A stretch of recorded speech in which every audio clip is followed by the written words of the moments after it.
ಚೆನ್ನಮ್ಮನ ಬಲಗೈ ಬಂಟ ರಾಯಣ್ಣ. ಅಂಥ ರಾಯಣ್ಣನನ್ನ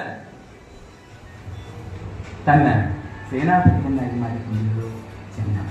ಆ ರಾಯಣ್ಣ ಈ ಒಂದು ಇಂದಿನ ಜಯಂತಿಯ ಒಂದು ಕೇಂದ್ರಬಿಂದುವಾದಂತಹ ನಮ್ಮ ಚೆನ್ನಮ್ಮಳ ಒಂದು ತ್ಯಾಗ, ಬಲಿದಾನ, ಒಂದು ದೇಶಭಕ್ತಿ ಎಲ್ಲ ನಮ್ಮ ಮುಂದಿನ ಪೀಳಿಗೆಗೆ ಒಂದು ಆದರ್ಶವಾಗಲಿ.